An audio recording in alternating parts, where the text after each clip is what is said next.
Hi, welcome to Transparent with Tina. I am Tina Marx, your host. Today's guest went from being a high school dropout to playing piano for billionaires to founding the world's largest entrepreneurial institute.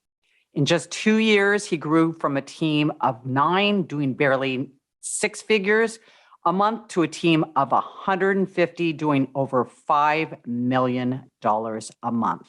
Up next, Jeff Lerner.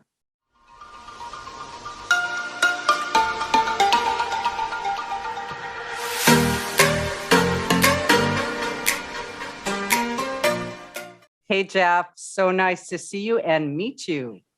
Likewise, Tina, really excited to be here.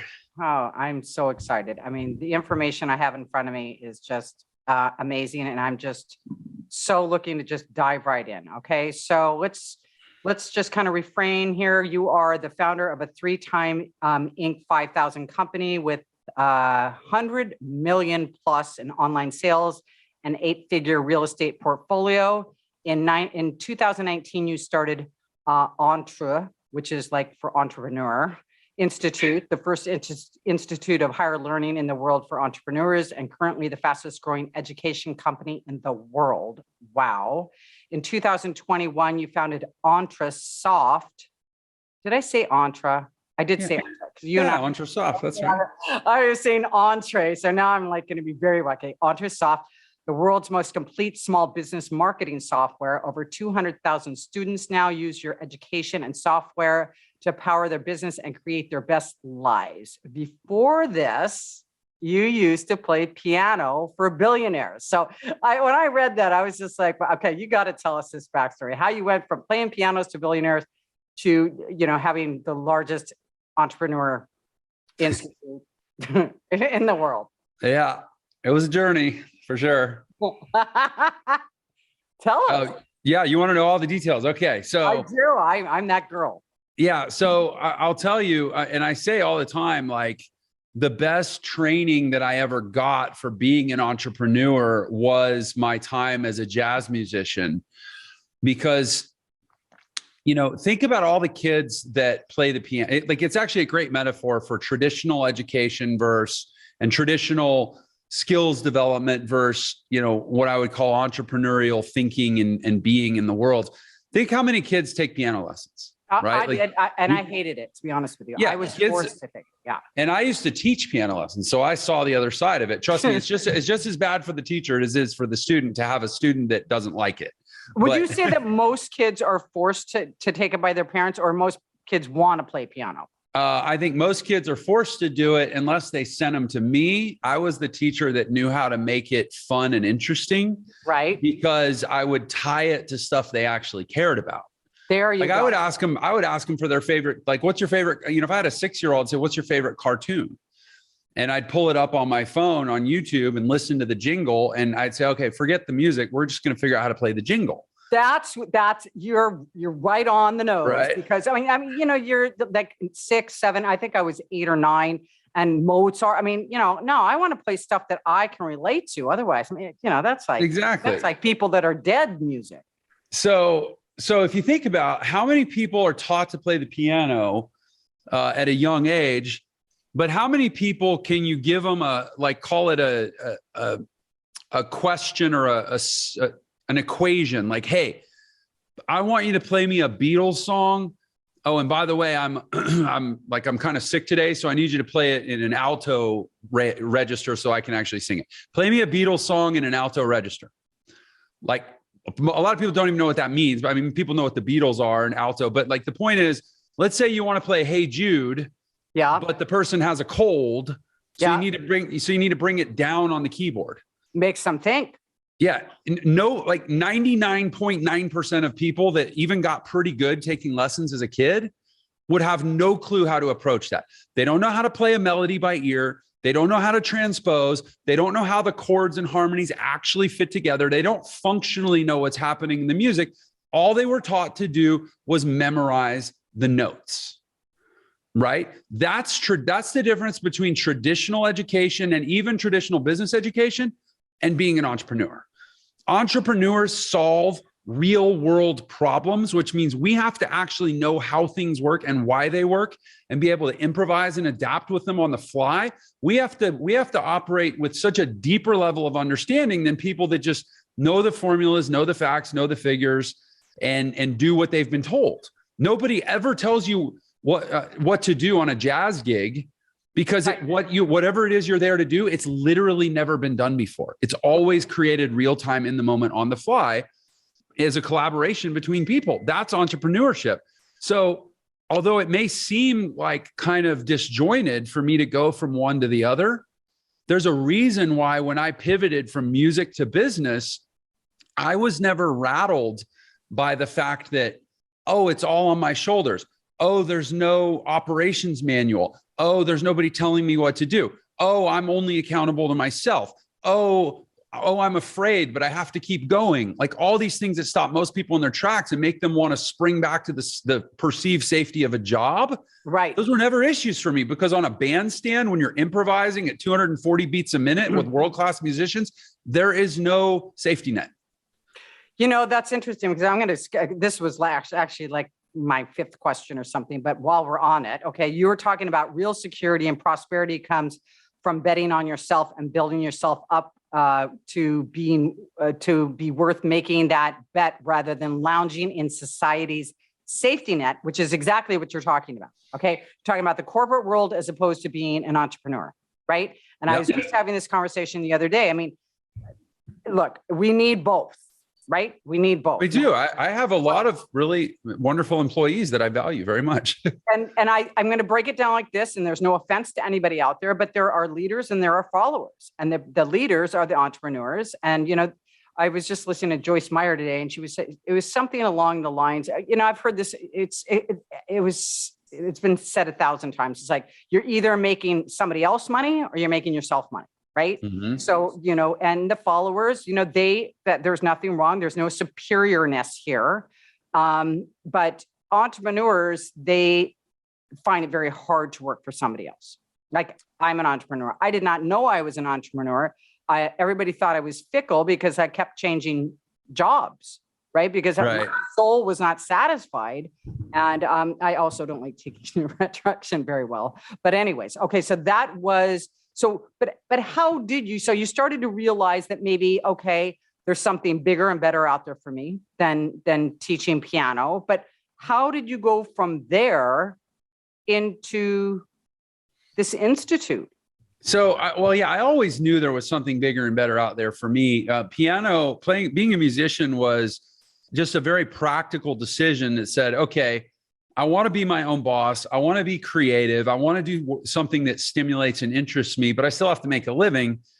Okay. And at 16 years old, I was like, so what fits that equation? What fits those criteria?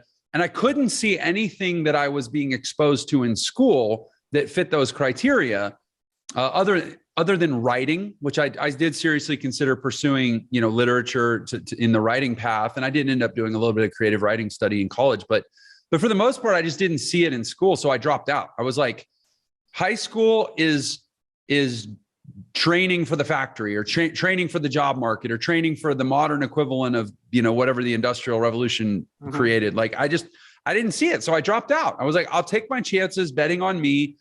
But I know I have to make a living. And I knew I will say I'm pretty good at sales. And I knew I was good at sales the day I convinced my parents not only to let me drop out of high school my junior year, but also to buy me a piano so that I could start practicing, because that was going to be my fallback.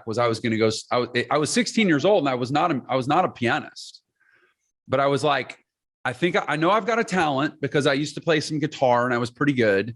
Buy me a piano, give me a couple years, like let me have 2 years, just like you would if I was still at home going to high school. And by 18, I'll be supporting myself.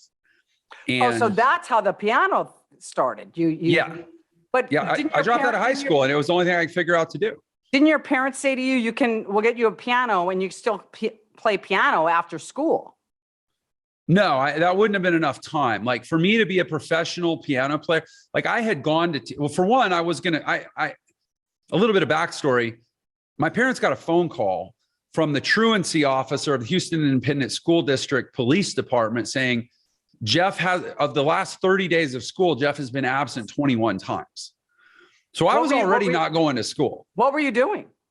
I was driving I was staying up all night, like writing poetry, writing raps, and starting to dabble in music composition. And then I would get I'd be exhausted. So I would leave in the morning and go park my car and sleep in my car all day and come home. My parents thought I'd been at school. Mm-hmm. And so I'd already effectively dropped out of school. So, you know, I'm giving myself a little bit of credit that I like went to them and asked permission. I didn't. I was asking forgiveness. And I'd actually been told if Jeff comes back to school, he's going to be ticketed and fined. And my parents were like, "You're going to fine my son if he actually does come to scholl?" Yeah, that's great. What's the reward? Strategy. What's the incentive for going back to school? Yeah. So exactly. So anyway, they bought me a piano. I'll be kind of quick with the story. And I told them, and I had started to explore what would it take to be a professional. And I realized like I need thousands of hours of practice, and there's just not enough time. I'm not going to be able to do this in 2, 3, 4 hours a day. So I was practicing 8, 9, 10 hours a day. I literally practiced too much. I ended up having 10 years later, I turned into arthritis in my wrist. Mm-hmm. But that's how I was able to go from beginner to professional to like, you know, gigging professional in about 2.5 years. Right. Which every teacher I talked to had told me was basically impossible, that I had kind of missed my window. And I ended up, even though I dropped out of high school, I actually ended up getting a scholarship and being able to go to college as a jazz pianist. So I still went to college, although it took me 10 years to finish. But anyway, the whole time I was playing piano, you ask how did I get to where I am now? So all through my 20s, I'm a gigging piano player in Houston, Texas, really, you know, big city, lots of wealthy people, lots of big high-end private parties, and they bring pianists into their home. And I got a lot of the people I would play for were very successful, including, like you said, several that were billionaires. And I would so I'd get to their house early. I'd get there like an hour before the party to just set up and, you know, kind of feel out the piano or whatever. And it'd just be like me and the homeowner chilling for like 30 minutes. So I was like having these casual conversations with billionaires, like, so what do you do for a living? And, you know, I got to hear their stories. And I was so inspired. They were all entrepreneurs. They were all people that had started business. Very, very few people become billionaires working a corporate job. No, absolutely. Absolutely. So I had this sense, even though in fact, was it you? Somebody might have been on yours. I don't know. There's so much information rolling around my brain, but I heard that like something like 83%, I think it was you this morning, 83% of millionaires and 88% of billionaires are all entrepreneurs. Yes, that was me. That was and what's considered ultra net, or I think, no, it's not ultra high. No, it's the top 1% in America is a net worth of $11 million or more. Okay. And you're 100 times more likely to reach that. People always talk about how entrepreneurship is risky. Entrepreneurship is only risky if you grade it against what is the probability of having an average or below average life. In that case, yes, you are more likely to have an average or below average life, but not die of starvation by getting a job.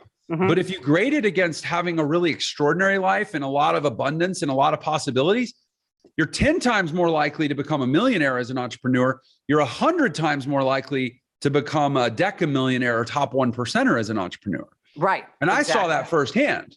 And so I was hooked. I was like, I'm going to start a business. And so even though I was a musician all through my 20s, I was starting business after business after business, because musicians, we didn't have to be at work until 6 or 8 o'clock. Like I had my days free, right? And I was teaching lessons and I was going to school, but I still had some time. And I failed at, 12 different businesses, long past the point when everybody said I was nuts to keep trying and I should have thrown in the towel and I should have just gotten a day job. And, but that was, they might as well have told me like, oh, you should just hold your breath and never inhale again and die of asphyxiation. Like it was just not an option for me.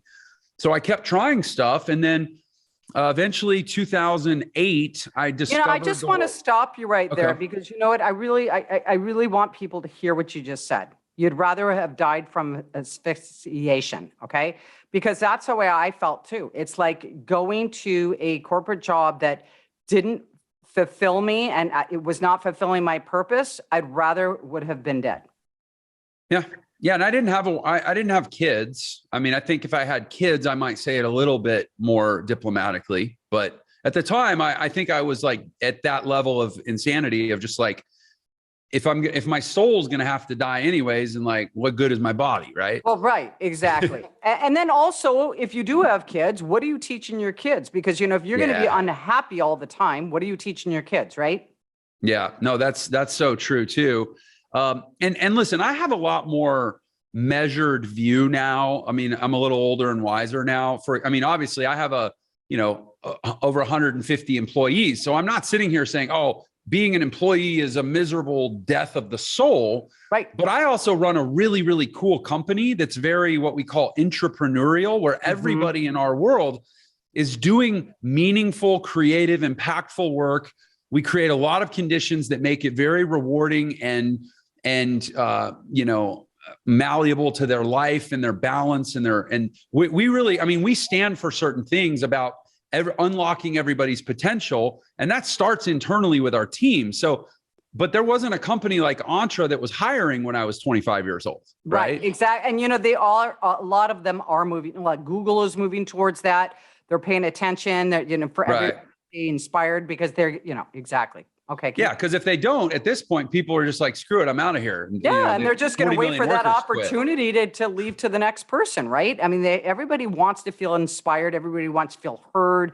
Everybody's needs need to be met. And that model is gone. I don't think it ever worked. I think, and there's something that you said also that basically people are frightened into thinking if they don't go along with the status quo, they won't be able to have money or security. Okay. And that's what we're talking about right now. And it couldn't be more the opposite. Yeah. I think there's it's kind of like a chicken and egg thing. Look, if you have no experience having to wake up every day and go out and eat what you kill with no guarantee of a paycheck and complete accountability and responsibility on your own shoulders and entirely living in the meritocracy of the free market on the basis of the value that you have to offer to the world. And it's a, what have you done for me lately? And if you haven't done lately, then you don't get to eat. If you've never lived in that world, then yes, it is probably inconceivable to think that, oh, I can go do that and there's more security there than here. But that's only because you've never done it. You haven't built the muscle. Right. Yeah. Like exactly. I wouldn't send a 6-year-old in to fight a forest fire either. No. But men do that and they are safe and they do great, meaningful work. It's just because they've trained for it. Right. Exactly. Which is the reason you have created Entre. Okay. Yeah, exactly. So fast forward, I started online in 2008. I realized, oh my gosh, there's this whole big economy out there that's digital now. That's kind of the new cutting edge of the market. And I did really well and fortunately was able to pay off a bunch of debt. And that was back in 2008, 2009, 2010. And then by 2012, I started an agency and we grew that digital agency. We were doing marketing for, small and medium-sized businesses. Did about $35 million in sales in a little over 5 years. And suddenly I was 38, 39 years old. And I'm like successful, affluent, remarried, living in my dream home, living my dream life. And I'm like, okay, I went from being a broke, nearly homeless jazz musician 10 years ago to having this great life 10 years later, largely because I developed very specific skills, some of which were what I'd call hard skills like marketing and copywriting and sales funnels and, some of which are and salesmanship and some of which are soft skills like empathy and leadership and responsive listening and compassion and personal development kind of stuff. And you couple the skills development together, plus times the opportunity of the new economy, the digital economy. And it's not all just going online and starting a business, but it's taking a modernized approach to how you build a business. Mm-hmm. You put those together and there I was in 2018 going, okay, I think I've got the formula that just about anybody in the world with, you know, a brain and a pulse can use to improve their life professionally, personally, and physically, just like I've done. And I started shooting videos to talk about it. And I had no idea that I was a year and a half ahead of the pandemic, but you know, right message, right place, right time, right opportunity. And by spring of 2020, we were enrolling 7,000 or 8,000 new students a month into what's gone on to become the best-selling business education course in the history of the internet, which is called the Entre Blueprint. And it was my attempt to create a holistic framework for how to take your life from wherever you currently are into becoming what I would call, you know, just a new economy entrepreneur, somebody that has not only the financial opportunity, but is leveraging modern technology and the opportunities that are out there, and also living a really balanced and fulfilling life. And that's become the springboard into Entre, which, like you said, is now the fastest growing education platform in the world. Right, exactly. And when you say holistic, okay, so I think a lot of people can kind of go sideways on that word, right? Because it has been kind of overused. So, I mean, you are in the personal space. I mean, so it's basically, are you talking about more balance in your life? Is it when you say, yeah. It's physical. So we have an anchor concept we use called the 3 Ps, right? It's physical, personal, and professional. Mm-hmm. And we build curriculum, we build intentionality, we build strategic planning and frameworks in all 3 of those areas. Because you look at, why are most people unable to achieve what they want out of life? Because they don't have the time or they don't have the energy, right? It's like, or they don't believe in themselves enough. Yeah, exactly. No, well, yes, that's I would say the layer deeper. That's the truth beneath the truth. But for most people, there's this, at least in their mind, there's this practical consideration of like, look, I'm already maxed out. I'm already stretched too thin. I don't have anything I want, but I can't create more time in the day. And also the time that I do have to sit down and work at whatever my hopes and dreams are, I'm too tired. That's why I'm not getting anything done. That's what most people say. Exactly. And I say, okay, great. Then stop doing that and figure out how to create more time and energy. Yes. And that's physical and personal focus. We'll deal with the professional once you actually have the horsepower to do it. You couldn't have said it better. I mean, I've said this before. It's like a 3-legged stool. If one of the legs are missing, the stool's not going to stand.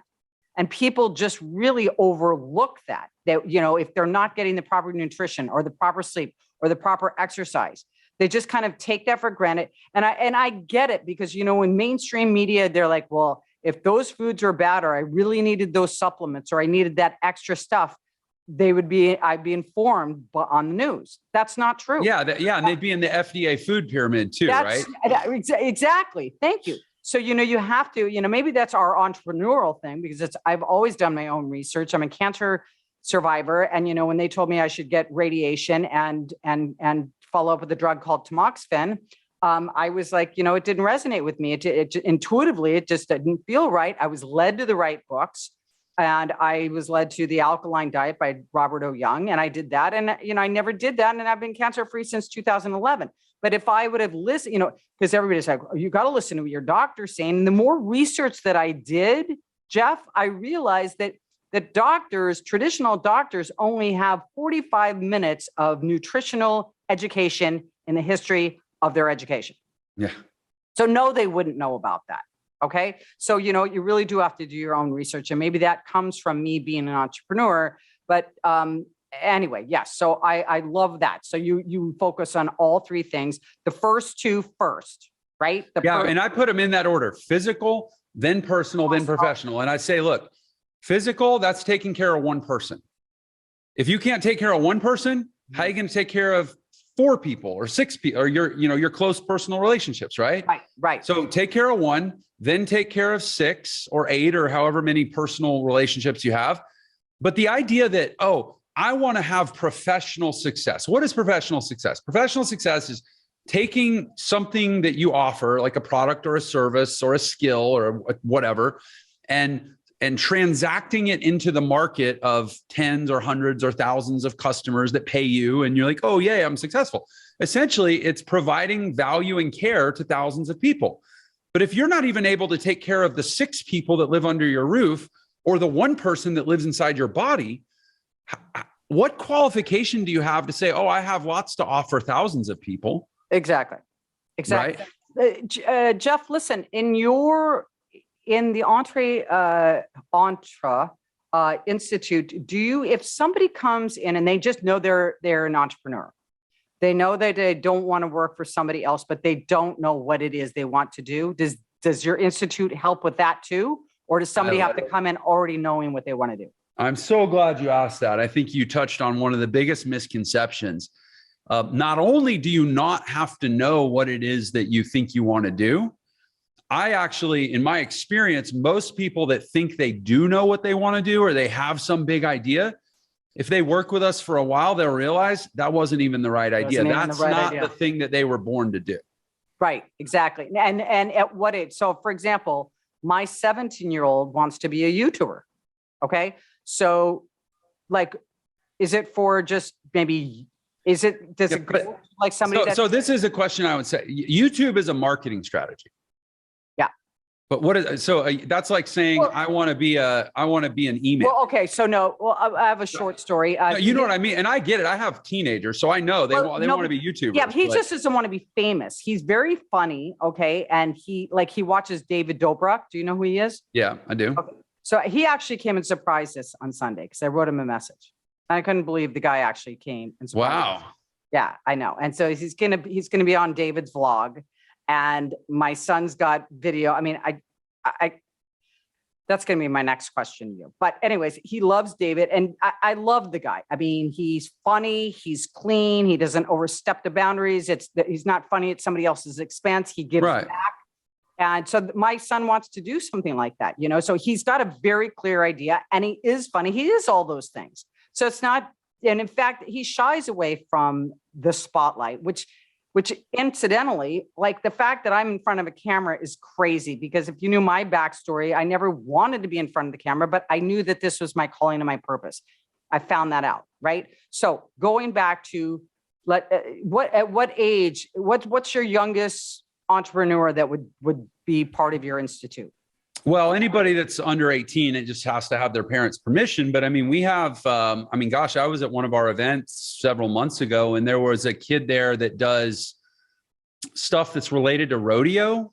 I can't remember exactly what he does, but he's like a junior rodeo kid and he was maybe like 13 or 14. But let me say this about the David Dobrik thing. David Dobrik's not a YouTuber. He's not a vlogger. He's not a TikToker. Those are just marketing methods. I guarantee you in his mind, he has a mission or a clarity about what he does that has nothing to do with the platforms that he's on. I don't know what those words are, but maybe he's a humanitarian comedian. That's what I would say he is. Maybe he's a progressive social engineer.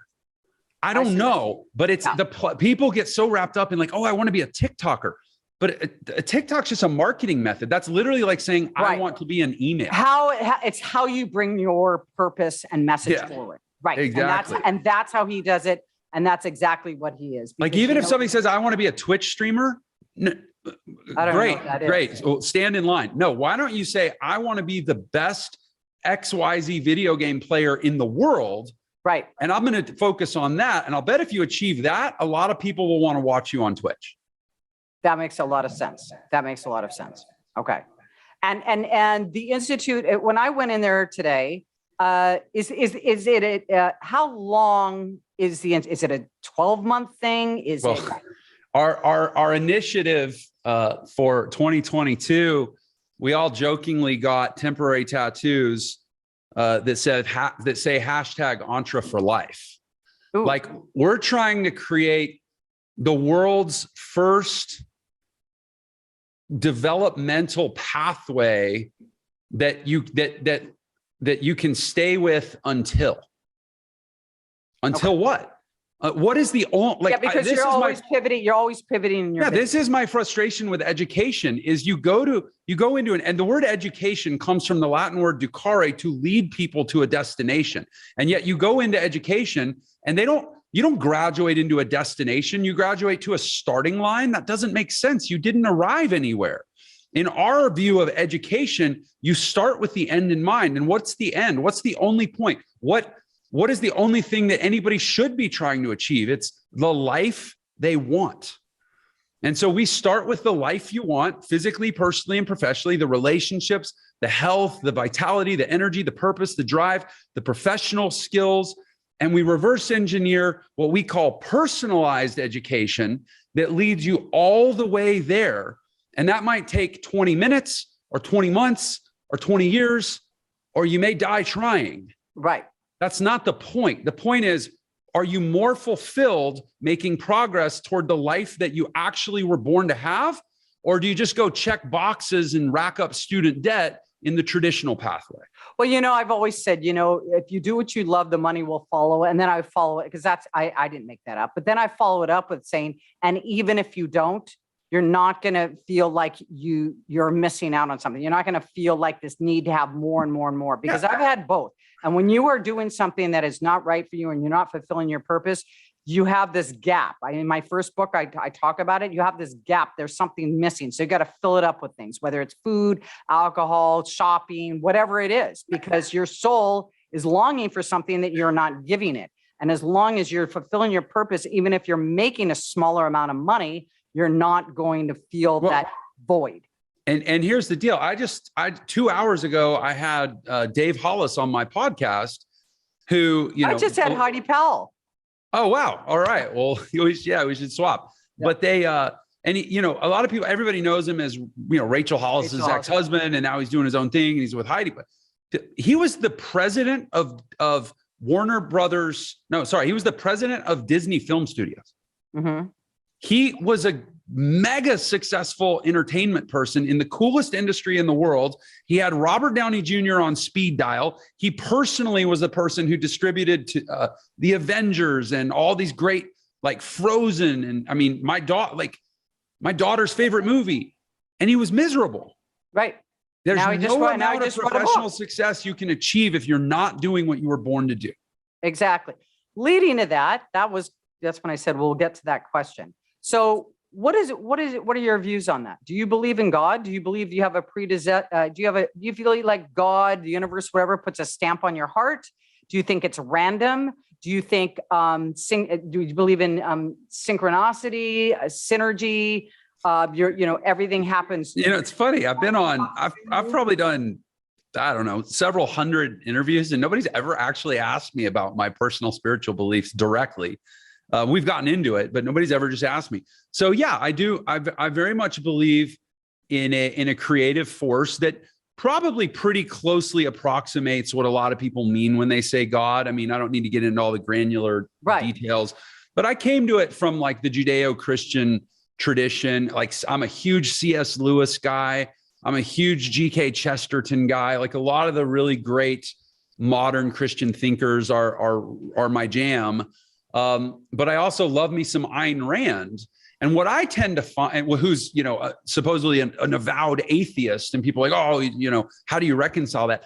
I have found this beautiful congruence in the universe and in my experience of the world, where like truth is so multifaceted and it shows up in so many places. And I think it is a human weakness that we are always trying to, fractalize truth into all these different little subsets.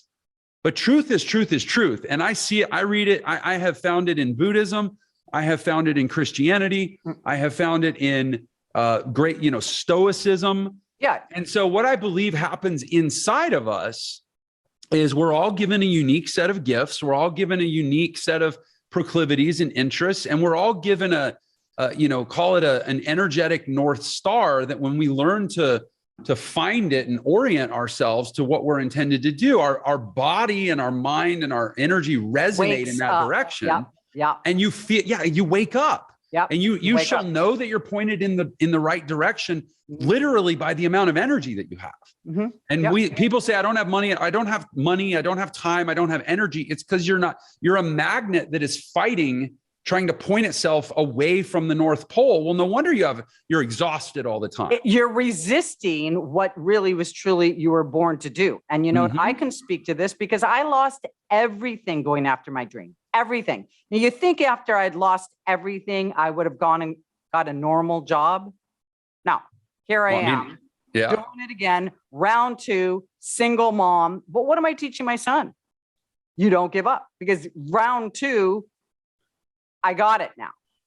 You know what I mean? And that's the thing. When people feel, they think, oh, that's a sign that it's the wrong direction. You know how many every successful person has failed, and much larger than I have.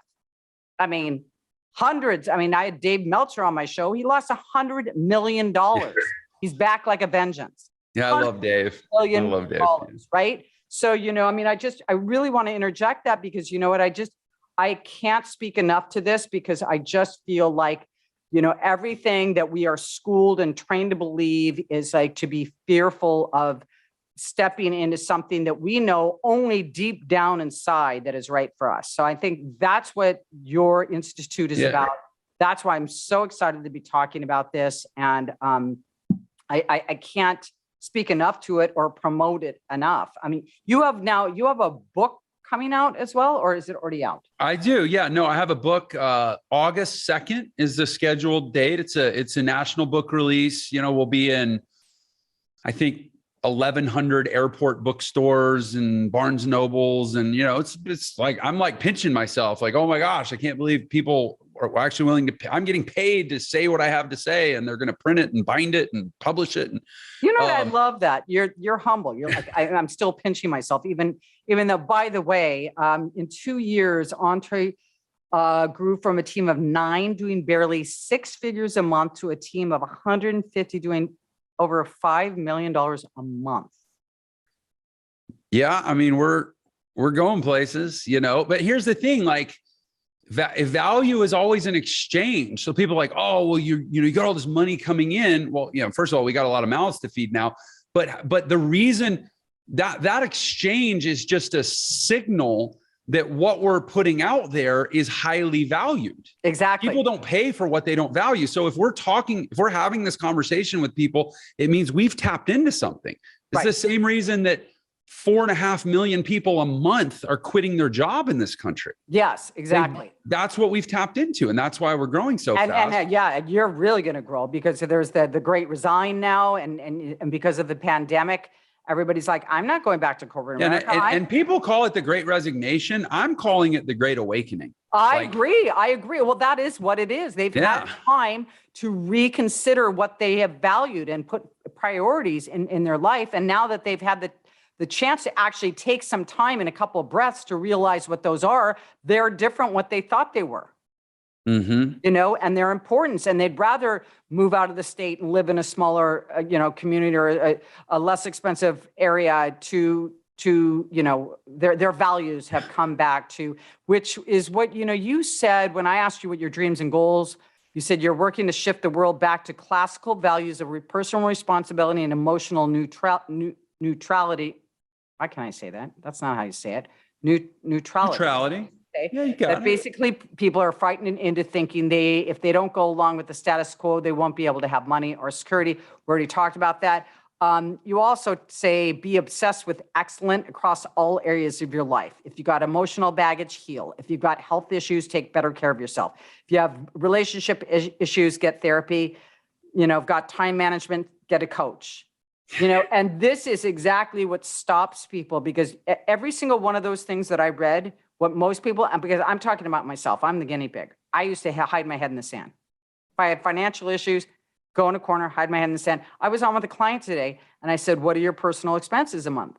I think they're X amount. I think you don't even, and she told me, I went, what's your rent every month? And she told me, I said, there's no way it could be that amount then. I mean, she's so far off. Right. And she even said, I don't want to look at it. But the beauty of this is, and I know you're going to confirm this, the more that you do confront that, because it is a fear of looking at it, but once you do and you embrace it, first of all, it's not as bad as you thought it was, or if it is, you correct it, and then you get empowered. And then you want to move more forward in your life. And you say, don't be complacent or settle for the person you become through experiences you didn't choose. I love that, Jeff. I love that. And you know what? That's where a lot of people have become adults. It's because of the stories that they had to accept maybe when they were younger, because they couldn't make the choices. Every day you can rewrite your story. Yeah, and it's interesting. You talked about emotions.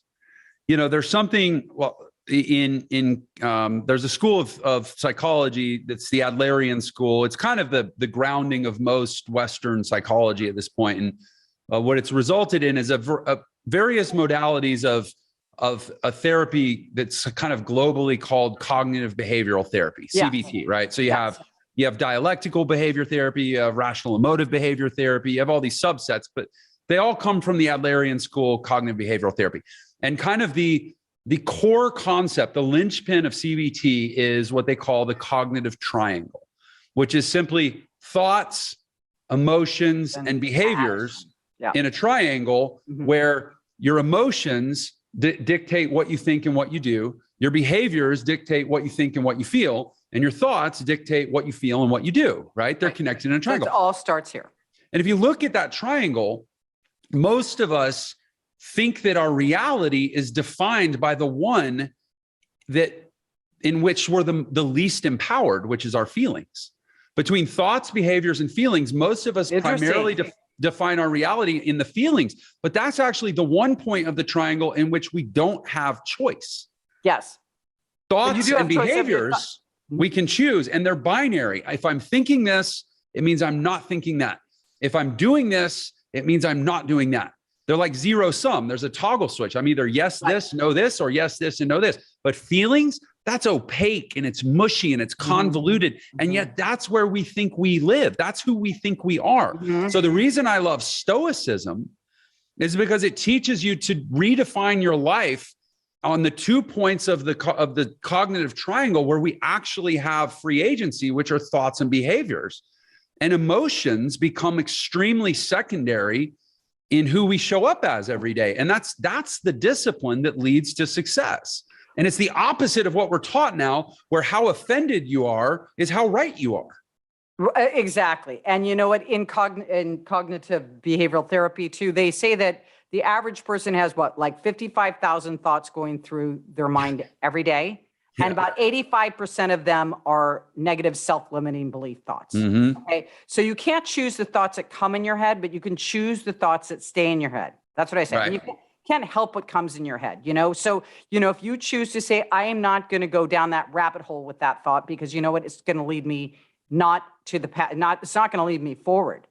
And you know what, that in itself, that nugget right there can change somebody's life, because I used to believe every single thought that came into my head, and I was just paralyzed most of my life. I mean, I had very scary, you know, I was just scared my whole life. I mean, that was, you know, I write about it in my first book. My father, you know, nothing was ever good enough. And I just wanted to basically disappear. I mean, it just really didn't feel worthy. And everybody has that certain degree of not feeling worthy. But to look at that, how I was then, and I took the ball and rewrote my story, started doing affirmations, started journaling, started visualizing, started, you know, the Miracle Morning. I asked all my clients to read that book and go buy Savers, you know? I mean, you can't go wrong if you do that. It's like putting your armor on for the day. It's like you're not living your life by default. And that's exactly what we're both talking about here. You know, it's interesting. You said you can't change your thoughts. I've learned that you can. And I teach this in Entre. This is a staple of our teaching at Entre, that people at first, they just don't see, well, how does that fit with me becoming an entrepreneur and making more money or whatever? And I'm like, trust me, just trust me until you experience it for yourself. And then you won't need to trust me anymore. This is why Wim Hof, you know, Wim Hof, the guy who plunges himself in the ice cold water, the older guy, kind of grizzled looking guy. And David Goggins. That's who I was. He spoke at one of our events. So these people that do these extreme physical things, you actually can change your thoughts. Try jumping in 33-degree water and being worried and being anxious and worrying about if your girlfriend didn't text you back fast enough or if you're behind on your taxes. Go jump in 33-degree water and try to have the negative thoughts that you usually have. You can't, because you are 100% present. Well, no, I said you can't control what thoughts come in your head, but you can. But you can control- block. But when you're in that cold water, those thoughts don't come in your head. Right. No, and I agree with you, because you know what? I'm about to do a video tomorrow about my 2021 best hacks and lessons learned. And and one of them is that regardless, I learned this from Tony Robbins, because he has a cold plunge pool, right? Yeah. He says, I don't care if I'm sick or I'm not. He has them in every house. And whether I feel like it or not, because when I get in the shower, I think about it, I'm like, you don't have to do it tonight, or you don't have to do it this morning. But I turn that thing on and now when it's winter, that cold water is really cold. In the summer, it's not that bad. Yeah. But it's like really cold. It's almost burning your skin. And I stand there 45 seconds on my front side and 45 seconds. And because I know the benefit, and I know how far that tactic right there, doing that has pushed me so far. It mentally just how far I've come in a year. I mean, and that's why I'm going to share all of them, because it's not one, it's all of them together. Yeah. And you think about it, sadness is, focusing on the past. Fear and anxiety are focusing on the future. You can neither be sad nor fearful in the present. If you're in the present. Yeah. I say, if you look too far behind you, you're filled with, regret. And if you look too far ahead of you, you're filled with anxiety. Absolutely. Exactly. So throw yourself in a damn icy pool, or go run up a hill until literally all you can think about is the pain in your legs. Or for me, I do an insanely hard leg workout every Sunday. I joke because I live in the state of Utah, which is, the LDS Mormon, LDS, right? Yeah. And I say, yeah, I'm LDS, legs day Sunday. Every day, every Sunday, I go in and I do as many sets of 15 as I can, as heavy as I can on ass to grass squats. And it hurts so bad that it becomes physically impossible for me to be frustrated, anxious, worried, fearful, or anything other than just get the weight up, fight gravity. And when you train yourself to do stuff like that as often as possible, then there's a difference between, everybody's so worried about probabilities. Like, well, what are the odds that I'm going to make $1 million? What are the odds that I'm going to be successful? Stop thinking that. Yeah. Give me any category of life and the odds are crap. What are the odds you're even going to stay married to the person you're saying yes at the altar to? They're like less than 50%. It's also, have you heard of the what if? So what if I fail? What you turn it around? What if this works? What if you know what I'm saying? And like I said, I used to get lost in that. I would procrastinate and I would get anxiety, and I would just for days, for weeks. I mean, I would literally be in paralysis, right? Because there's a difference. If man-made odds, math-made odds, if we say, okay, show me 8 billion people and let's calculate the probabilities of XYZ outcome. Okay, you're using statistical data to calculate your own probability. Why would you let 8 billion people be a proxy for what your probability is? Yeah. Man-made odds, the odds that you decide, you can separate yourself from the vast majority of any other sample group that you're comparing yourself to by having different habits. Yeah. And then the odds don't apply anymore. Absolutely. And so I never felt risky from the day I was a self-taught musician. I remember when I got my first professional gig at 19, and I had put in thousands of hours of piano practice. Even though teachers had told me it's impossible, you're wasting your time, you'll never be a pro. And then I got a full scholarship, and I did these things at a young age where I learned, wait, all the people that told me I couldn't, they were wrong. And the only reason they were wrong is because I ignored them. If I'd listened to them, they would have been right. I created their wrongness by rejecting their rightness. Well, there's that saying, whatever you believe, you're right. Exactly. And then you live your life that way. Absolutely. Absolutely. So you really, again, I'm just going to go back there. I mean, for me, when I lost everything, the one thing that, when I had horrible thoughts of I don't even want to be here, I kept hearing, just keep going. I kept hearing that. And you know what? It really made me, whether you want to call it God, the universe, energy, frequency, whatever you want to call it, that's what, and that's what I rely on every day. And when I feel like I don't know how I'm going to do this day, I've got so much on my plate, I just turn it over and I say, you know what? I know I'm going to be guided and directed. And it works out. I don't rush. I used to be filled with anxiety and just a freaking, my poor body central nervous system just took such a hit, because I would be anxious about anything. If I was driving someplace and I was going to be 5 minutes late, it would just, and now it's just like, I know it's going to work out, and it does. So, we're out of time here. Jeff, can you give us like 3 takeaways? I've just thoroughly enjoyed this. First of all, give us your takeaways first, and then tell us where they can find you and your website. And yeah, I'll give you 3. The first is what I just said. It's like understanding that there's probability in your own life is a singularity. It's irrelevant of what other people have done. It's irrelevant of what other people have achieved, because their life experience and their fears and their insecurities and their doubts and their self-imposed limitations created their probability. And if you aggregate everybody else's probability, it has almost nothing to do with what you're capable of within the bounds of physics. Exactly. So that's where Napoleon Hill said, what the mind can conceive and believe it can achieve. That's been my tagline. Yeah, it's not some woo-woo cosmic metaphysical mumbo jumbo. It's just a statement about the probability of your probabilities are determined by the choices you make. And if you have different beliefs, you'll be making different choices. Yes. So that's takeaway 1. Takeaway 2 is start to train yourself that there is surplus. And by that, I mean, save and invest something every single day. When you start to live a life that's, I don't care if you make minimum wage, buy yourself a piggy bank and put a penny in it every day. So it don't come from lack. Yes. When you start inculcating into your bones that there is always more money than time, then you will start to find ways to live on less than you need and create more than you need. And you'll shift yourself into abundance. And that is so true, because you're going to be so busy creating the life that you want, you have less time to shop. I mean, that's what I find. Yes. Right. And then the final thing is, I think people need to stop thinking about what they do and only focus on what they build or create. You're like, oh, what do you do for a living? I don't know. I sharpen pencils at the local widget supply house. Mm-hmm. Okay. What do you build or create? I create sharpened pencils so that people can design better widgets. Mm-hmm. And then as you start to people are so obsessed with, I need to do something better so I can get paid more. That's not how the world works. I need to create something better. Create more value.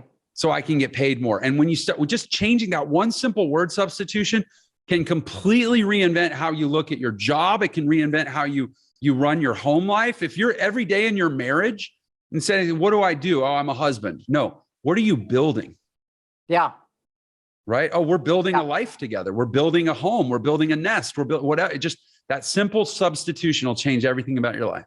Very simple. Very simple. I love it. I love it. So people, give us the website. For the yeah, honestly, so just come find me. I mean, go to YouTube and type in Jeff Lerner. That's right, too, because you have so many things for free to learn on Jeff Lerner. Yeah, I'm not here to sell anything. I'm here to give value. And if somebody likes what I do, they might be intrigued to go further with what I do. I have a YouTube channel. I have something like 700 free training videos I've put together in the last 3 years. I have a podcast, Unlock Your Potential, that's about 200 episodes now. I'm on Instagram. What's the name of the podcast? Tell us the name of the podcast. Unlock Your Potential. Unlock Your Potential, and it's on what? Oh, it's on Spotify. Everything? Yeah, all the platforms. Okay. All right. Perfect.